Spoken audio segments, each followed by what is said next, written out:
CRN Digital Talk, the PM show with Fred Dreyer continues. Thank you, Paul Stern. Fred Dreyer here. I want to play, if I could. We got Paul Madrid across the glass. Paul, let me have soundbite number 2. We're going to go to number 2. Let's go ahead and take it with number 2. No, I don't think you're going to have establishment versus Tea Party. I think most of the candidates that are running now, not just for president, but the House and the Senate, realize that the political power in America for Republicans and independents and even some Democrats is coming from that grassroots level. And they're running on those basic themes of limited government, balanced budget.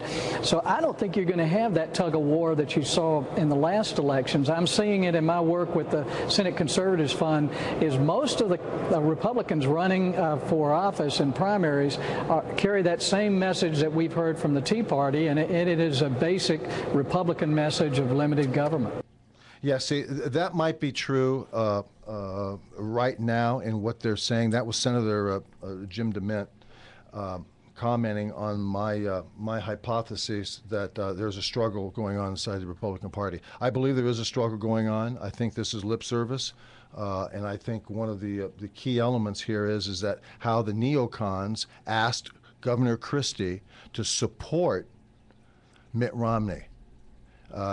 Paul, number 1. America cannot survive another 4 years of Barack Obama, and Mitt Romney is the man we need to lead America, and we need him now.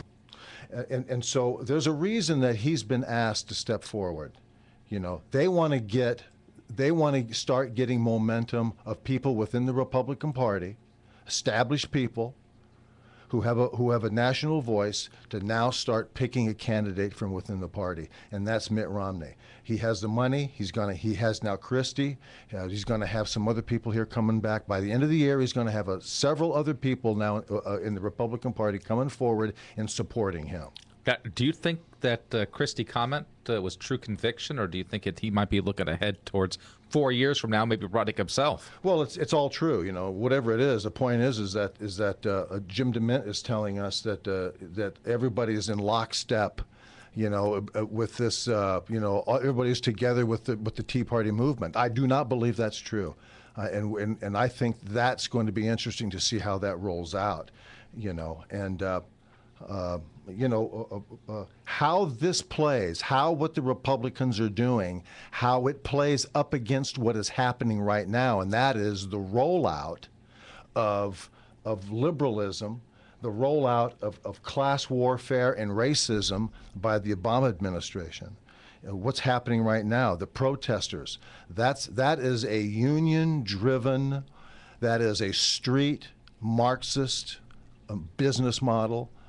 You're going to see more of that as time goes on. You're going to see the holiday season impacted by these people.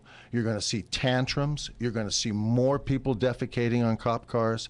You're going to see all of this stuff all coming out. And what they're trying to do is they're trying to make sure that they hog the media away from the real fact, and that is the failure of Barack Obama. He was elected 3 years ago, as we all know, for Hope and Change. America realized very quickly that it was an absolute disaster mistake. They got to get him out of there. How are they going to do it? They're going to do it on his record of what he's done. He's going to try to dissuade you from looking at his record, and he's going to ask you to take a look at what he's doing, and that is protests in the street. What he's doing, what this means is he's branding the Republican Party with the failed economy that he inherited, banking, Wall Street, corporate greed. He is sticking all of the economic failures and talking points onto the Republican Party. And so that's already it's already taken place. Now, as a booster to that, he's using racism.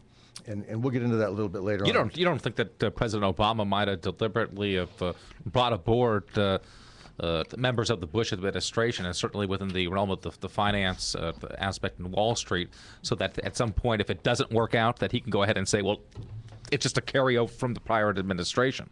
It almost seems to fit into that's all the conversation is. the entire conversation about the Republican Party is the basis of their argument is the fact that they inherited a George Bush economy. And so they've now got to invest in that. And they're using the media as the production delivery system to the people. They're going to create all of these mishaps and all of these terrible things that are going on in the streets. They're going to brand the Republican Party, and they're going to stick it on the Republican Party, and they're going to use the media to do it. And so, you know, when we come back, we'll get further into this. You're with the Fred Dreyer Show here on CRN Digital Talk Radio. We'll be right back.